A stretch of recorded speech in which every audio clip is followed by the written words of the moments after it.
Kirk, you look hot. And you probably received that a lot in your life, being a good-looking young man. But you look sweaty. You look flushed. You look like you just spent some time in the heat. Well, I spent some time in the heat, getting my butt handed to me in a quality session, and then went and took a shower and then came out and continued to sweat now that I'm sitting here post-shower. You know, that whole situation. So that's what you're getting today. Do I look flushed to you? Not like flushed, but you look like you just did some work, and it was hot. And we're both in the same region here. It's hot and humid this morning. Not hot by our southern listener standards, and not humid by our southern listener standards, but over 70% humidity, over 80 degrees. That's hot enough that if you're running hard, it's miserable.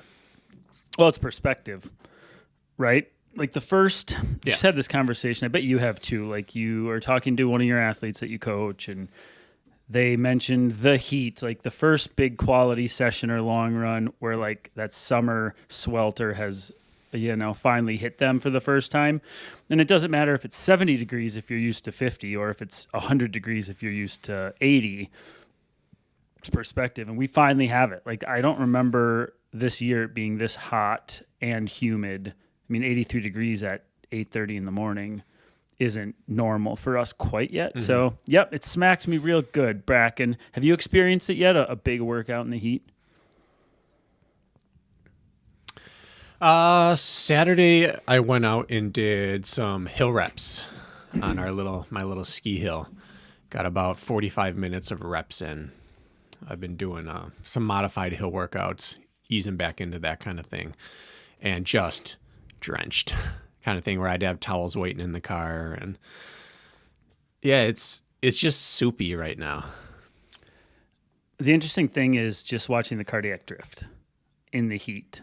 How quickly today my heart rate went up. And then at that effort, it could probably be when I glance, 5 to 8 beats a minute higher probably than it would have been. And suddenly I've dead-ended myself. I'm like, oh God, I'm already at 180. I'm at 185 right now in what's supposed to be a tempo run at a certain prescribed pace. Like I should be 10 beats a minute lower than this. What happened? Kind of crazy. And it can happen on your recovery runs altitude. Too. Yeah. What do you do about it? Kirk. I am just surrounded by constant noise right now. This is the most distracted I've been in a long time on a podcast. I have these squirrels I told you before this, they dug back into our house. Not dug, they ripped a board off of our eaves and got back in. And I don't know what they're doing right now, but it's like my house is haunted. There's just constant noise going on. They're set up right in the corner above where this recording office is. That would be extremely distracting. Good thing your microphone doesn't pick it up because we have these sweet mics now, which I hope the listeners have noticed. But it's pretty bad, hey? You can hear it through your headphones? Yeah, I don't have any noise blocking headphones on. I prefer not to. But it just is distracting, and I can't help but wonder each time that I hear something like, what are they chewing through? What are they destroying? What am I going to have to fix here? So it's almost less of the noise and more of the implication. But it's very disconcerting. When one drops through the ceiling right onto your lap, that's when you know you're kind of screwed, which basically almost happened to me back in college. It didn't land on my lap. It landed on my bed, and that became a whole fiasco. But good luck. You're going to have to try to stay focused today, all right? I will. Maybe.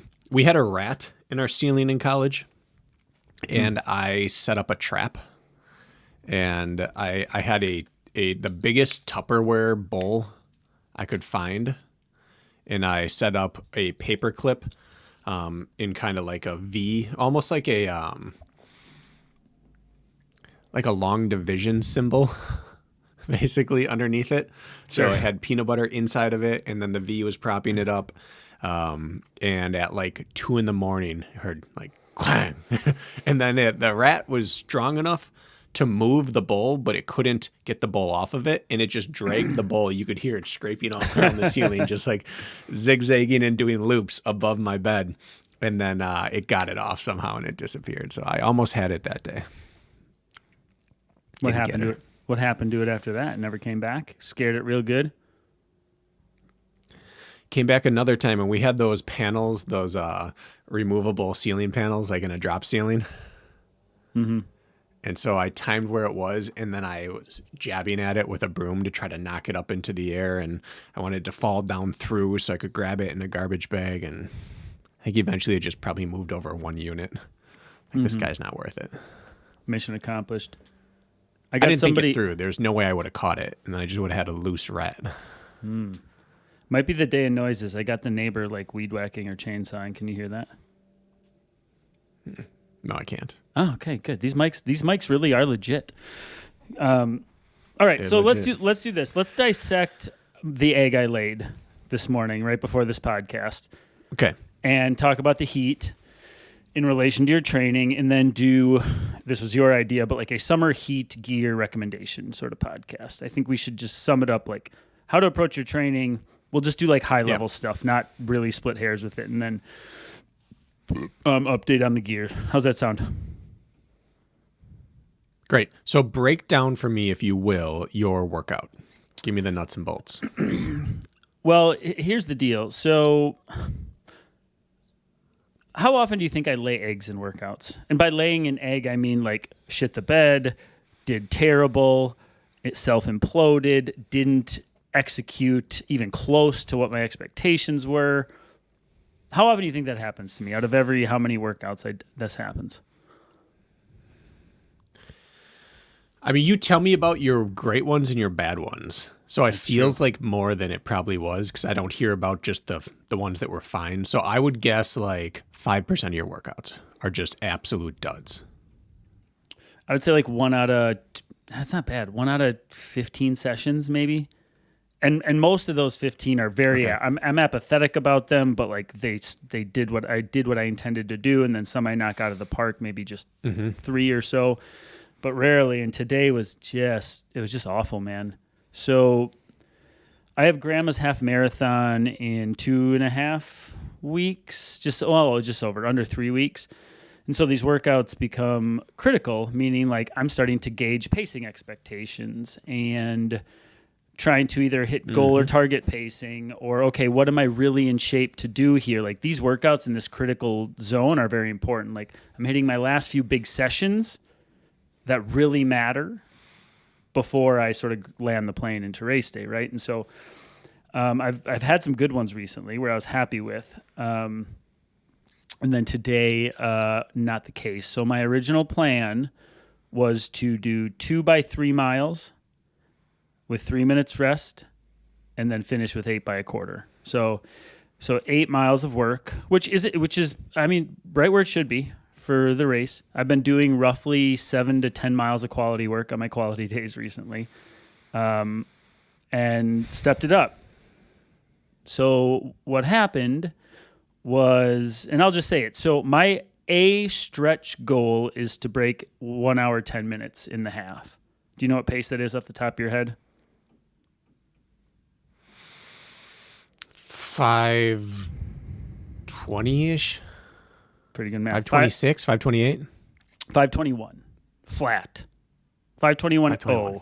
I believe it comes out to. So basically, you got to run 5:20 pace to break. And so I thought, well, this is going to be a big one, but I'm going to run 2 by 3 miles at goal half pace. So go out and run 5:20s. And then finish with some sub 5 minute work, some quarters, just to open things back up, which is, we talk about finishers all the time. They figured that would be it. So I said, I want to do the quarters on the track just because I like how they make me feel, but I want to do the tempo on the road. So I drove to the track, parked the truck, did my warm up, was already like, my legs are sticky. It's a warm day. So the plan was to run out 3 miles on the roads, take my rest, run back 3 miles on the roads, take my rest, hit my quarters. You following me? Kirk, I've done a similar workout in similar heat and I feel for you. Well, That why? second 3 mile had to have gotten very off script. Well, okay. Actually, have you combed through Strava yet? Have you creeped on me? No, I haven't. All right, because I put it on there. I did a 3x2 mile in almost identical conditions a few years back. And the first one was fine. And while resting in between the first and the second, I realized things might not go great. In the middle of the second, like that rest in between the two, my face got so hot, and I just realized life's getting worse here. So that's my guess, is in between 1 and 2, life descended upon you. Oh, before I even had my rest, Brakken. Okay. Oh, no. I know. And so it's like, having something that just whacks your confidence down this close to a race that matters. It was hot. I'm going to pull it up now. No, don't pull it up. Don't do it. It doesn't matter. No, Don't. okay. I'll tell you. I changed the deal. I changed the deal. I went off the script. I said, there is no way I am going to do anything that's going to make me feel good about myself on the way back. So I went out and ran 5:25s on the way out, roughly. I was running at 187 BPM to finish out that last mile of a tempo, which was a prescribed pace, which I was already behind in the heat. Which you should be like, what, 178 to 180 maybe by the end? I think even less. Anyways, Yeah. I was not racing, but not racing that last half mile to like just not let the pace drop. And now I'm taking my rest, and I'm blocked by there's no wind in this little section, and it's just like I'm like, oh, I gotta go back now. Like, there's no way. There's just no way that this is going to be productive. And I felt horrible. That whole 3 miles was like I had sludge running through my body. You know how it's just fatigue. I haven't slept well lately, anyways. So I changed the deal. I said, you're going to go. This is how bad it was. I said, okay, this is what you're going to do. You're going to do a 3 mile tempo out. Okay, you were behind pacing, chalk it up as heat. You were working hard, heart rate up, chalk it up as heat. This is 15 degrees hotter than any quality session I've done recently, at least. So I said, okay, you're going to do the 3 by a mile on the way back instead. We're going to still get the time in. 3 by a mile. I'm going to change the deal, still be productive. I got halfway into that first of 3 miles. That's what I would have done. Okay. I got halfway into that first of 3 miles. I said, this ain't happening. That 3 by 1 mile, I said, I'm changing the deal again. So I finished the mile. Okay. Basically just hit the pacing I hit on my tempo before. Because at this point I realized like this is not my day. Then I said, okay, we're going to change it even more. So I went 3 mile tempo, 1 by a mile, 2 by 800, and 4 by a quarter to make it back to my stupid truck. Didn't even get on the track for the quarters to finish. Said, this is, not only do I feel bad about myself, like I just want to go home. Nothing about this is doing me any favors. I probably should have skipped. I should have stopped and like just recovery jogged back after that 3 mile tempo. What do you make of that, Brakken? What do you think? Well, you still got all the work done of the 6 miles. But it could not have made you feel at all like a worthwhile runner. doesn't make me feel ready to go run 5:20 pace for 13.1. I'll tell you that. So it's interesting to try to. So I'm objective here. I ran more mileage last week than I have since the beginning of the year. I had my first quality session, and I might be running on 5 to 6 hours of sleep like 4 nights in a row now. Somewhere in that range. And so I think I can stand back and make sense of it. But at the same time, like, numbers are numbers. Excuses don't matter. So was it the heat? Was it fatigue from training? Was it my fitness?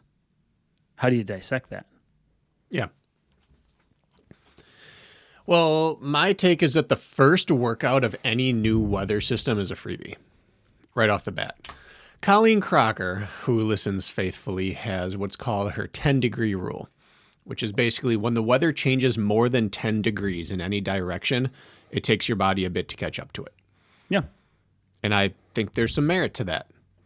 It's her famous 10-degree rule. So today, we got up, left the house to take the kids to school, and Lisa and I both said, this feels nasty. This is disgusting. Like, it was notably different today than the days we've had up to this. And it's been over 80 for other days, but it was the combination of the heat early and the humidity. It was just bad. So it's a free workout day.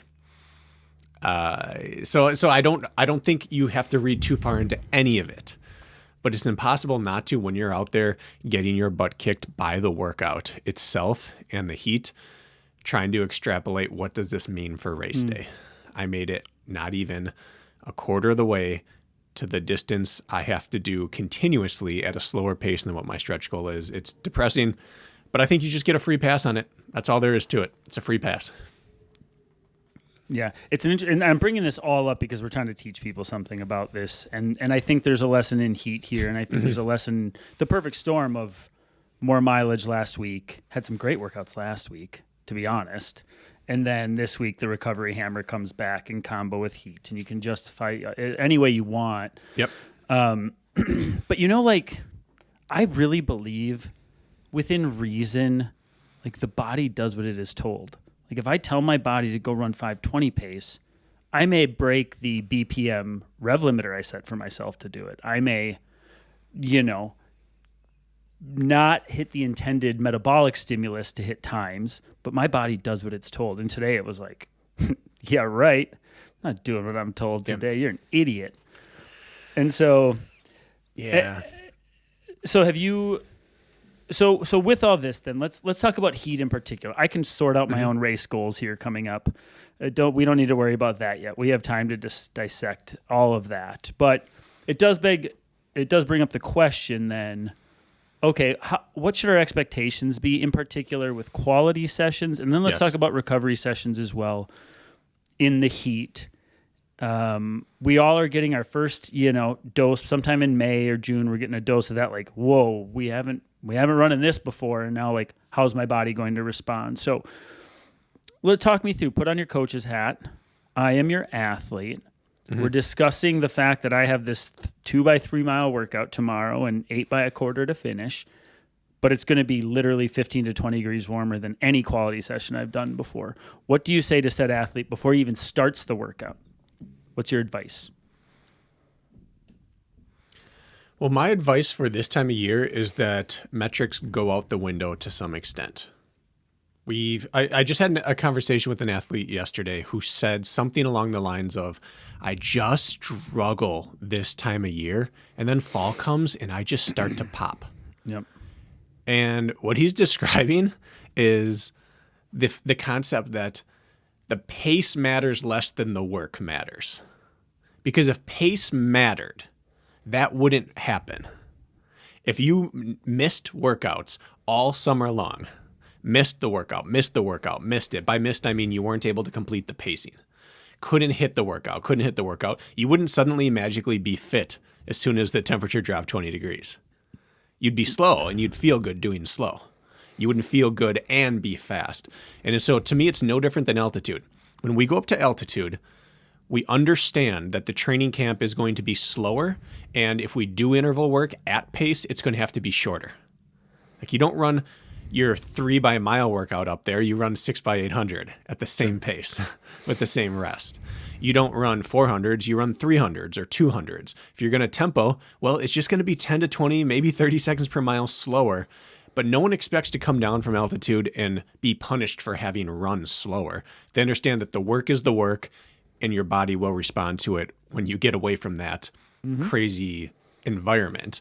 And I believe the same rules apply to heat. So that's my preamble to all of this, which is that the rules of the workouts change. It's the work that's important, not the length of the rep or the pace of the rep. It's getting it done so that later on you can unearth this fitness once suddenly the environment allows you to. I will say in this time of year, just speaking to what you're saying, I've gone through periods where we get heat waves that come through. I had to race in it last summer. Both my 5Ks were warmer than it was today for my workout. So like, it's also something I need to think about. But you can have like another tough workout, or maybe you're an afternoon runner who gets done with work and runs. It's just you're not going to do it in the morning. Well, I mean, 5 to 7 in the evening is just a brutal time to hit quality work this time of year. It is as hot as it gets all day. And then you get lucky, you show up and have a race morning where the race goes off at 6 a.m. and the temps are cooler than anything you've hit recently. And even though you've had humbling workout after workout in the heat, then race morning pops, it's 10 plus degrees cooler. And then all of a sudden you have a great day and you're like, where did that come from? Well, of course, it came from the fact that you still went in and put the work in. Who cares if you were humbled or not? You have an engine that has been revving hot, and now it's not on race day.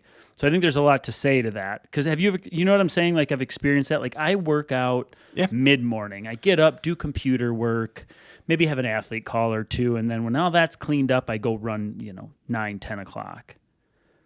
But on race morning, it happens 3 hours earlier. Do you ever use the heat as a tool? Like, would you say it is a fool's errand to be like, you know what, I'm waiting until noon today because of what it's going to do for me? It's a fool's errand for really long workouts where you want to be working hard the entire time, I think. But for manageable workouts, no, I don't think that's an issue at all. I mean, prepping for Tahoe a year when I was living in Wisconsin, I just worked out at 2 to 3 p.m. every day in the summer. Like, I can't do altitude. I don't have that here. So I'm going to deal with humidity. And I'm just going to have the same kind of heart rate drift that I'm going to get at altitude. I'm going to have my gasping and my heart rate be at a higher level than what my effort says it should be. And I'm just going to get used to being this type of miserable. And hopefully it translates to that type of miserable. Mm-hmm. So I think it's a great tool, but it's also a great way to just depress yourself about your running and your fitness and feel like I'll never be good at this ever again, is to run in the heat of the day. And again, we don't even have heat and humidity compared to like a Texas or a Louisiana or a Florida. Mm. Like, we don't get it, but it's all relative, right? What's hot to you is hot, and what's hot to someone else is still hot. But like a 16-mile long run, no, I'm not doing that at 3 p.m. That's a fool's errand. Mm-hmm. 6 by K, yeah, I'm going to do that and I'm going to suffer. So I pick and choose what I'll do in the middle of the day.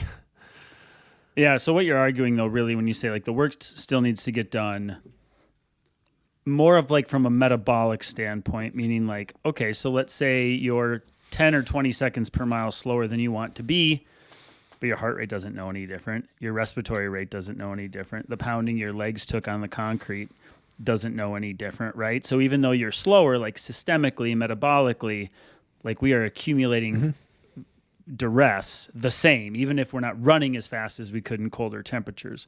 Then the temperatures drop, you pop, and on top of all that, you should acclimate to the heat if you keep exposing yourself to it repetitively, right? You agree with all that? Yes, I do. And I also believe that there is, like, our stride is set for a range of paces. Like, my medium stride, I can use about the same stride for, like, let's say 6:30 to 6 minute pace. And my quicker stride, like, it'll work from about 6:10 to 5:40 pace. And my fast stride, it'll work about, like, let's call it 5:40 to 5:20. And then, like, my really working hard is under that. But, like, it's not a precise pace. So I don't believe if you're running a little slower that as long as you haven't changed the stride entirely, you're not going to run into this issue where my body doesn't know this pace on race day. No, it knows the effort, and the stride is the stride. Now, if you're trying to run mile pace or 400-meter pace, you've got to run that exact pace and stride to some extent, but not as much as you would have to run the engine component to it. So yeah, I believe that if you can get close and then just break up the intervals shorter or keep them longer and be less close on the pace, it's all waiting for you. You know what it makes me think of?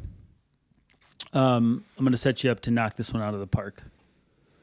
Who were the top 2 U.S. Olympic men in the marathon trials this year?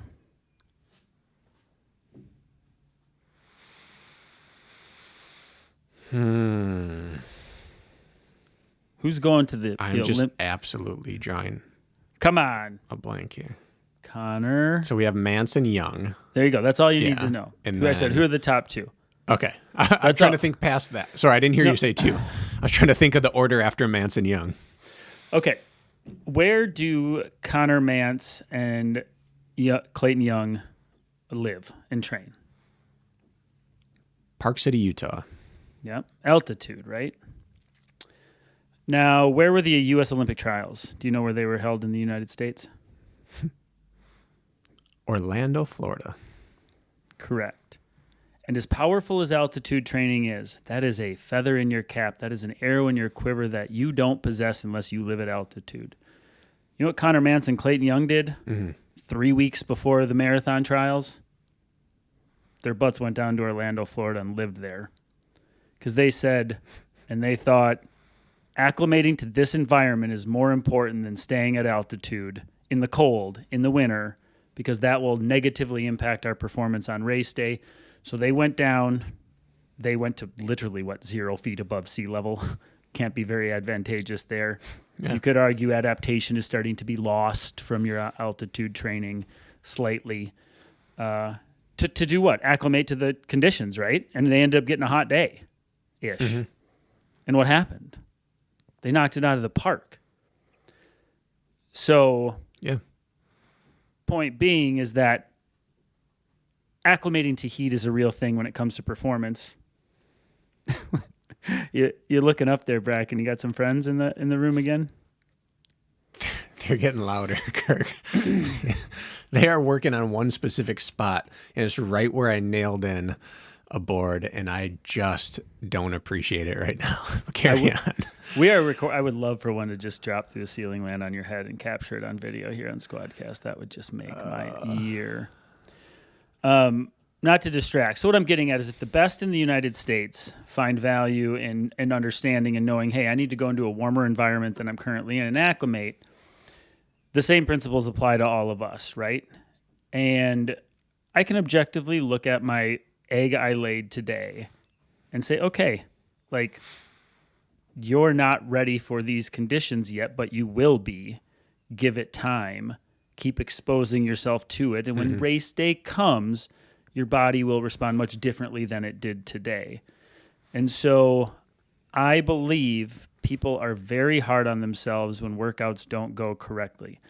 Athletes are way more likely to beat themselves up versus like offer forgiveness and kindness and understanding to their metrics, at least in my experience. Right. Especially ones we coach, they're eager to please, they want to execute well. So then you can get disappointment. You can feel that when workouts don't go well. And I think you need to allow yourself some grace with these first ones. I can already tell you in hindsight, I should have reset expectations right away. I don't care what my goal pacing is. I need to understand that, hey, we're acclimating right now to this ramp up in temperatures. And I should have done exactly what you said. I should have either turned this into like maybe 3x2 mile instead, or mile repeats at the pace I want to hit, but segment it up. Or say, hey, you're going to run 15 seconds slower per mile than goal pace. And that's okay because you know your heart rate's going to get where it needs to in this heat. Instead, I kind of shoved it down my throat for the first section, realized too late, and then pivoted. But nonetheless, I do think that workouts like these in the heat in which don't go well early in the summer, I think you just move right past it. I think you move right past it. You don't give it any credence. And you just say, okay, now I know that I need to expose myself to this more often. Otherwise, I'm not going to be ready for it. And so that's where my head is at. Do you look at it in any other different way? No, and I think you identified a piece there kind of in passing, which is really, really paramount for heat training or racing, which is going out too fast is the kiss of death. Like if you had started a little slower and built to it, who knows what would have happened. But once, like there are a lot of things, fatigue, getting behind on fueling, cramping. There are a lot of things that you can work through during a workout. Heat is not one of them.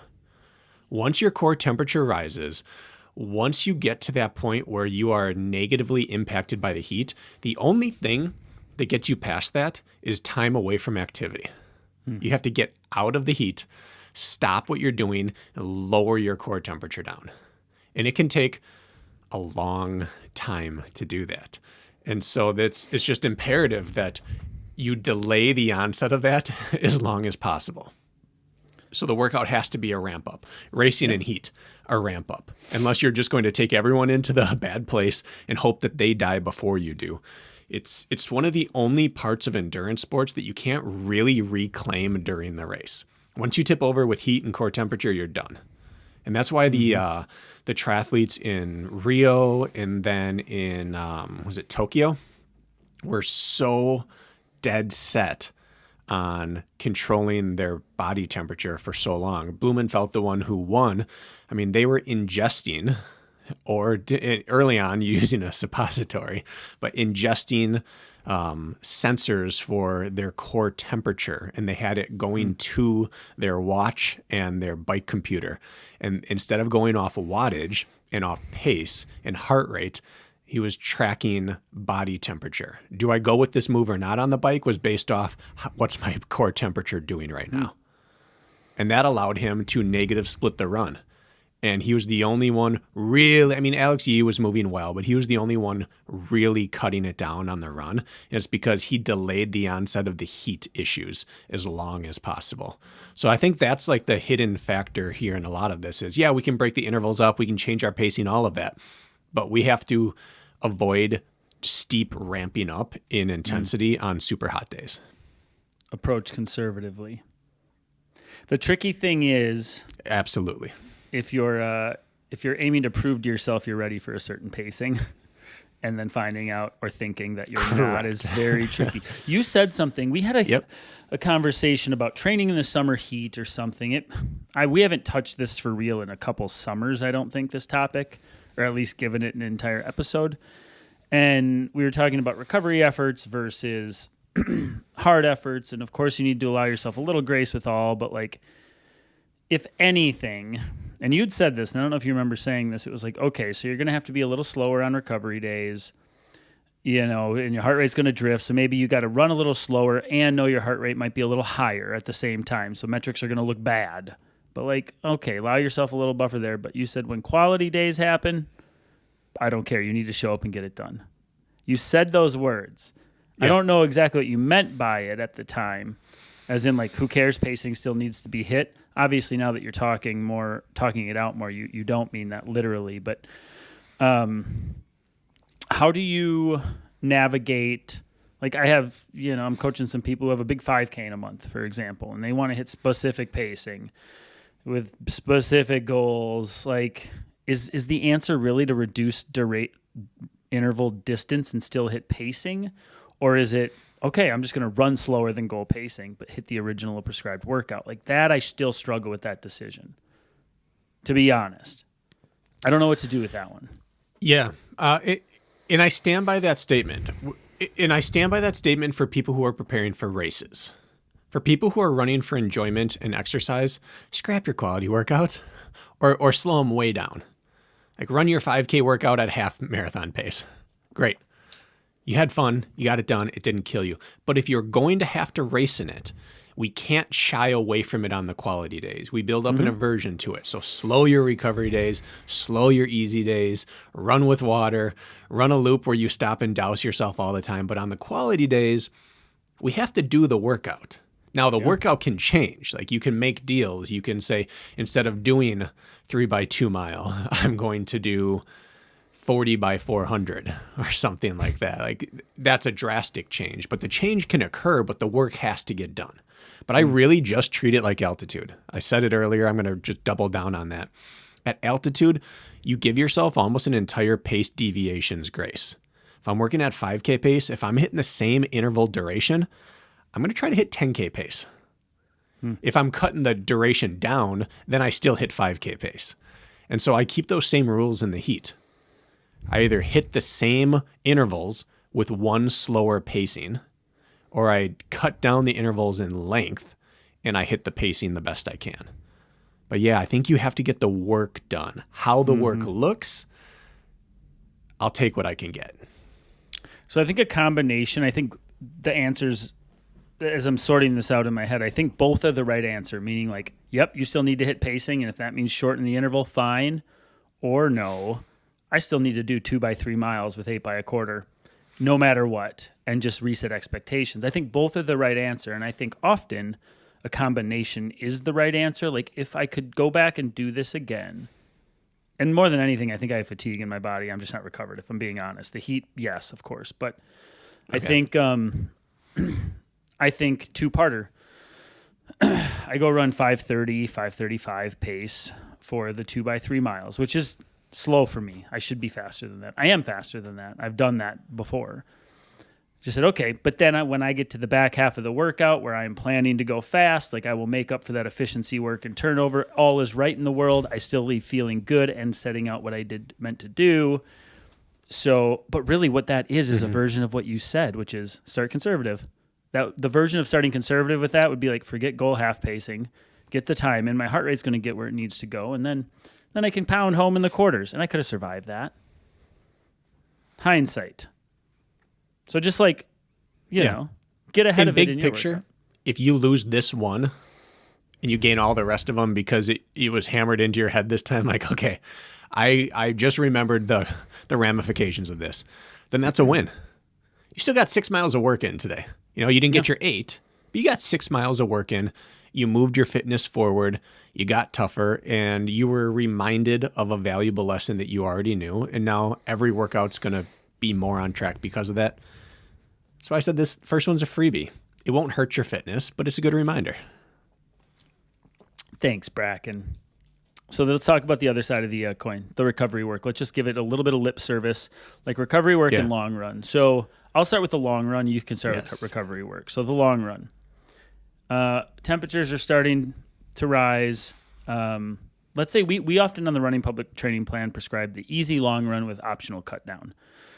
Meaning like, hey, you can go hit a long run. Easy means like kind of recovery effort, just extend it out for a long run. And if you're feeling good, cut down, right? Basically what it means. You can turn it into a semi-quality day towards the end. Is that how you look at it? Mm-hmm. Yeah. Yeah. Well, on an easy long run or a steady long run, I think what you can accept is cardiac drift. Maybe you're running 8-minute pace, and at 8-minute pace to start, your heart rate's at 135. And by the time you're done with your 16-mile long run, at 8-minute pace, your heart rate went from 135, and now it's at 155 to finish, even though you're running the same pace. Fine. Let that happen. That's really water under the bridge. If there's any room for gray zone running, I think it's somewhere in the back half of a long run anyways, to be honest with you. So, except cardiac drift's going to happen. Don't worry about it too much on a long run. Obviously, if it starts to get way out of hand, like suddenly you're in like threshold and you're not meaning to, maybe back it up. But on the long run, actually don't worry about it much on that. If it drifts, it drifts. So be it. Today in my warm-up, I was running in the mid-130s to 140. And at the same pacing in my cool down, I was at 155 to 160. Doing the same exact thing because drift throughout the workout, right? Yeah. So that's how I look at the long run. What about you in the heat? Anything different there? I try to just get it done. I turn off metrics that don't help me, that are only going to make me mad. And I set up the run in a way to give myself the best chance for success. Kind of same way I do in winter. What do I do for my runs in winter when it's really cold? I get on the trails to block the wind. Well, in summer, I get on trails to block the sun. It's going to be cooler on the trails. Do that. Set it up so that maybe you go past the parking lot every 20 minutes and you douse yourself with water, put on a new iced down cold hat. Run with water. There's no shame with running with water. Stay on top of your electrolytes and your hydration. The long run is a tool. It must be used correctly. And if you don't use it correctly, it's not beneficial to you. So use it, set it up the way you would set it up to get it done, and get it done. It's easy, and recovery days are the only times I truly care about metrics during extreme heat or humidity. And that is where I set a limiter with my heart rate and my effort and my breathing, and I do not exceed it. Whether I have to run 8-minute mile or 12-minute mile or whatever it is, I just do not exceed it. And there's a trust factor there that it's going to work and you're going to be fine. But I don't let the heat make me exceed what I should be doing on recovery in easy days. That's my hard and fast limiter. So let's use 8-minute pace for example. Let's say you roughly say, okay, I'm going to keep my heart rate under 140 on my recovery days, and that's roughly 8-minute pace is how it shakes out. So what is your buffer zone then? Let's say it's 90 degrees. You got pigeonholed into an afternoon recovery run. and your metrics are generally come around 140 beats a minute or under an 8-minute pace. Where do you allowing yourself? What grace are you allowing yourself there? None. I don't allow any grace on recovery days. It's still 140.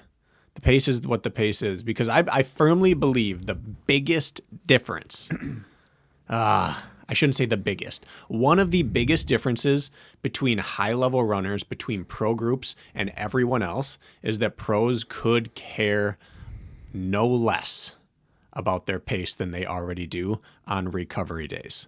You never hear a pro runner ask someone or talk about what their pace is on their post-workout day. So am I improving? Is my recovery pace getting any faster? They don't care. And we shouldn't either. So because I firmly believe that, I follow that into the heat with this as well. My recovery purpose is to recover. There is not a pace that can tell you, there's no metric of speed that can tell you if you're recovering or allowing your body not to take a beating. There is a heart rate that can tell you that, though. And so that's the only metric I care about on those hot recovery days. Pace does not inform you how well you're recovering, nor does it inform you on recovery days if you're getting more fit. It just tells you if you're running harder. That's it. It's gold right there. Little soapbox there for you, Kirk. No, that's gold right there. That's, if you weren't going to say it, I was, right? People get caught up in pacing and think that I'm such a loser. Like, I try to stay in these certain zones on my easy runs, and now my pacing is so slow. I'm so deconditioned. I suck. And then they're like, screw it. I need to see 8-minute pace on my recovery run. Screw it. I don't care if I'm 10 beats a minute higher. Mm-hmm. And then what happens? They go to their quality session the next day, and there's a little fatigue in the body, and they end up with a workout they're not happy with. And you couldn't be more right. I don't think one time. We say this about two things with the pros.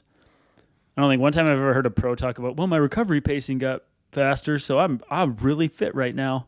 Like, okay, weirdo.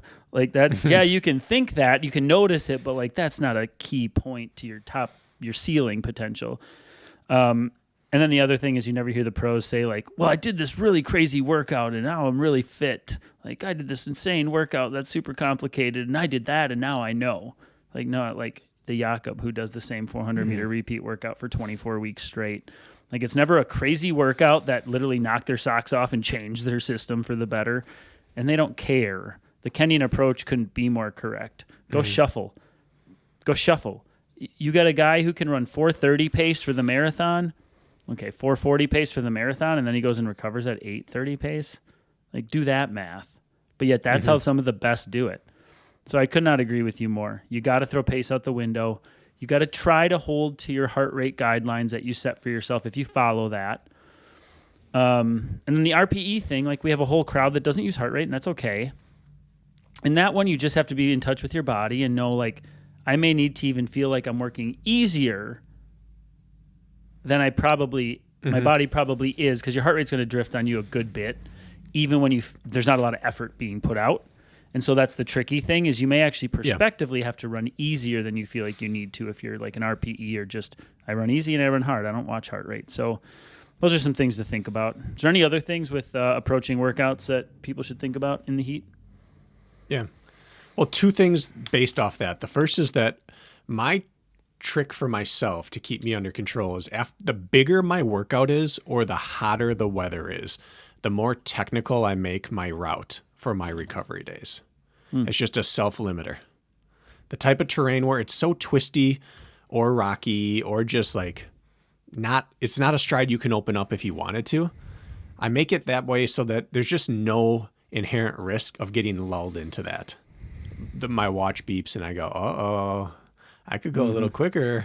I'm starting to roll a little. No, there's no rolling today. So pick a route that doesn't let you roll. If you live in a city, pick your route with the most intersections. If you don't live in the city, pick your route with the most technicality or the most twists and turns on the trail, so you're not even tempted to screw yourself over on that. So that's step one with that. And then step two is, or not step two, but point number two is, there's only one time I ever care about someone talking about their easier recovery days getting faster. And that's when they make the statement is, look, I'm trying my best to hold back. I'm running easy. My heart rate's lower than ever. And I'm just like 20 seconds per mile faster. I'm like, good job. Your fitness is indisputably improved. Like, despite your best efforts, you're running faster and it's costing you less on your easy days. Yeah, great job. You've improved. Mm-hmm. But it has to be accidental. I can't be looking for it. That's the only time I ever give any credence to people's easier recovery day pacing is when, despite their best efforts, their body just can't run as slow as it used to. I do like hearing that. I think just with weather, the recovery run metrics get impacted even more, meaning like if you want to get in your head about something, summer's a great time to do it because one day you're going to feel like 30. I mean, I've had recovery runs that are 30 seconds a mile slower than previous because of temperature swings. That's a big discrepancy. For sure. Going and running 6:45 pace one day with the same heart rate that I run 7:15 or 7:20 a week later. Like, so you just got to kind of like breeze over what pacing is doing on recovery days in the summer. I mean, it's great to want to be like, I'm getting really fit, but maybe it's a 50-degree morning and you got that rare cool morning, and it's great that you had a good one, but I don't know if that's as much of an indicator as what's happening on your quality sessions. So something to think about. What are you looking at there? You always pull up something good when you're looking down at your phone. Yeah, I'm trying to find my easy run before my last road race. Here we go.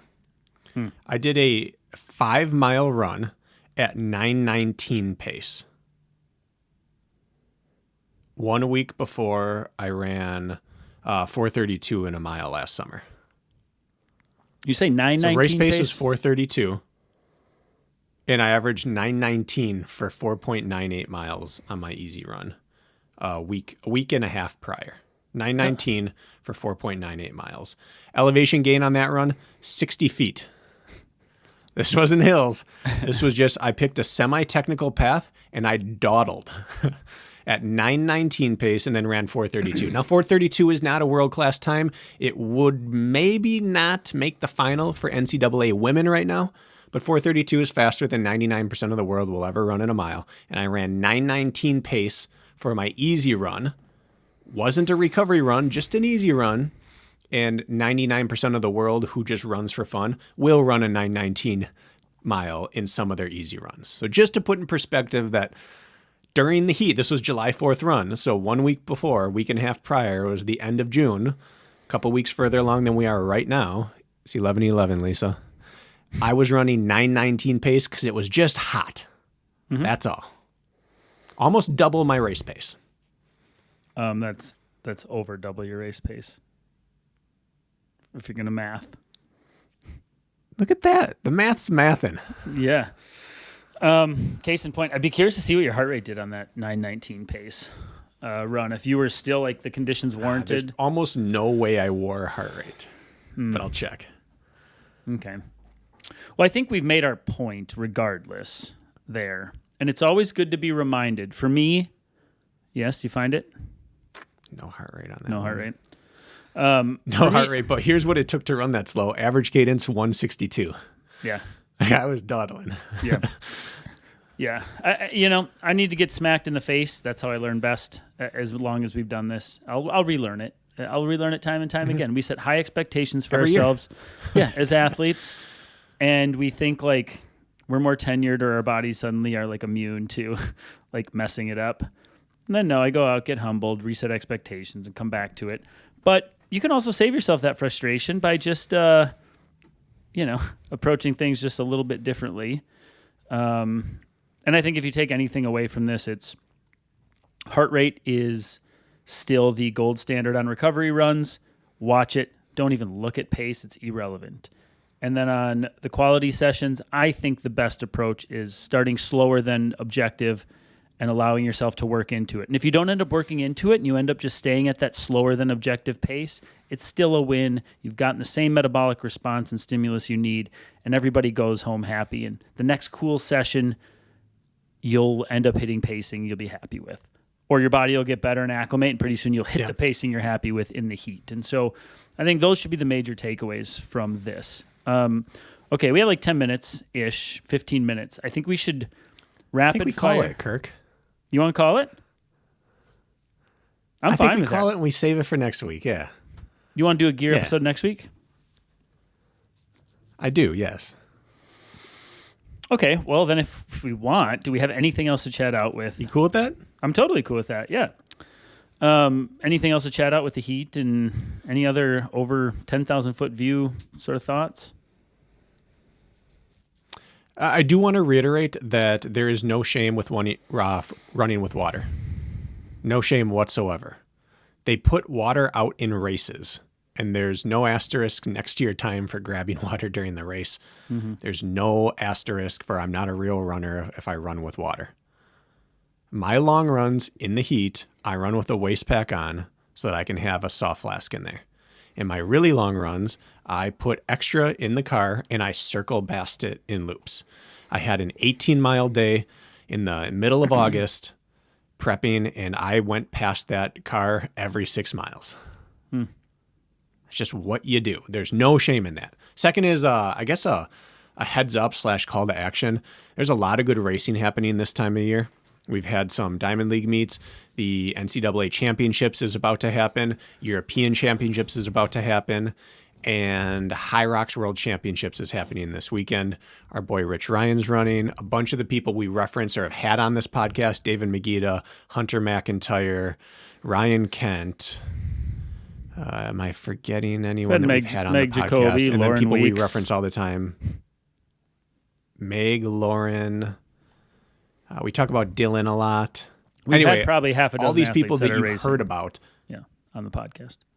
Yes. And this is qualification only. 15 men and 15 women worldwide meet the criteria to go to these things.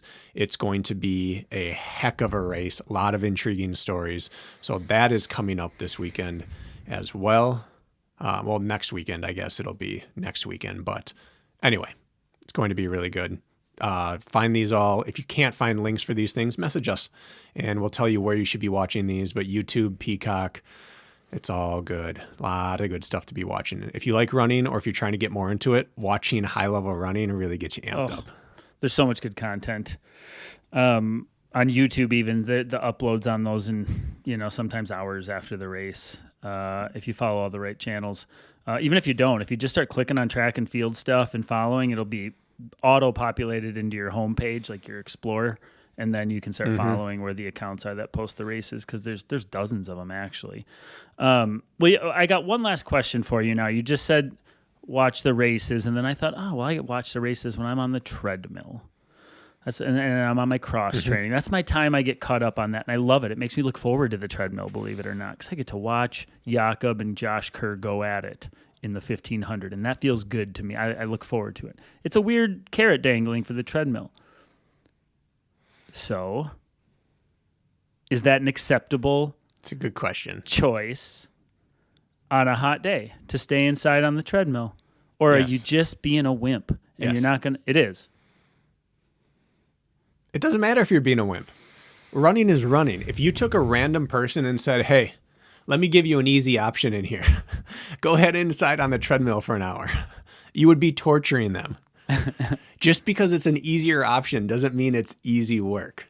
All right. Yeah. So no, take the treadmill anytime it allows you to get the work done. The only caveat to that is for people who are training for hot races. You have to hit some of your quality sessions outside to be fully prepared for that. Otherwise, use whatever tool is available to you. We have the Pettit National Ice Center here. They have like a 470 meter track, and it's like 50 degrees year round. Mm-hmm. You go in there on the hot days, and it's just like going in there on negative 10 degrees. It is packed with college and semi-pro and pro runners doing their quality sessions. There is no shame to avoiding the heat if it allows you to get the work done. There's no shame to listening to music or audiobooks or running with water or running with friends or having someone bike next to you or running on the treadmill. There's no shame to any of these things. Running is running. Just get it done. Yes, there's lots of shame in choosing the treadmill if you have an outside race that could be hot. Don't do that. That's what I think. If you are going to be racing, which most of you are outside, I know you agree with me. I'm being a little dramatic, but don't go on the treadmill. You have to race outside. Go run outside. Get used to the conditions. But running is running, and efficiency work is efficiency work, and you will get great stimulus indoors. I say twice a week. Mm-hmm.